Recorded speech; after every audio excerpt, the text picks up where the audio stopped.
Okay, class. Describe nyo nga yung word na family. Ma'am, sama-sama po kaming kumakain kasi ganun po kaming pamilya. Ma'am, sa amin naman po ganun din po tapos po nagsisimba po kami. Kami din po, minsan po nagpupunta pa po kaming mall. Tapos po binabasahan po ako ng stories ng mama at papa ko tuwing gabi. Very good. Ikaw naman, Vienna. Para sa'yo, ano yung word na family? Kagaya ba ng sa mga classmates mo? Hindi po, ma'am eh.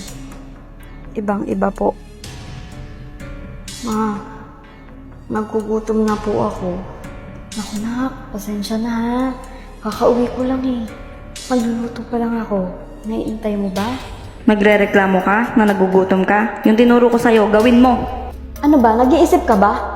Alam mong delikado sa bata yung pinapagawa mo? Vienna, mamili ka. Susundin mo ko o sasaktan ko kayong dalawa ng nanay mo. Nay, okay lang po ako. Gagawin ko na lang po yung inuutos sa akin lagi ni tatay. Alis na po ako. Mag-iingat ka anak ha. Ate, palimos po. Pambaon ko lang po bukas. Palimos po. Pangbaon ko lang po bukas.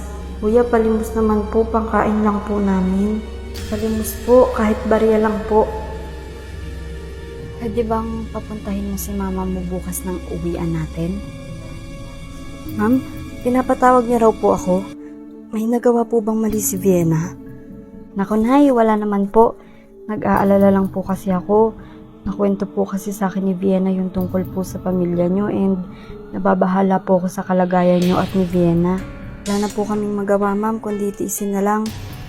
Hindi naman po kami makaalis dahil wala naman po kaming ibang matutuloyan tsaka wala na po akong kamag-anak.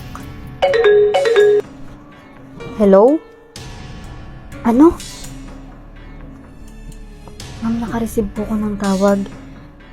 Yung asawa niya raw po ang wala ng buhay sa bahay niyo. Ha? Ma'am, pasensya na po pero mauuna na po ako.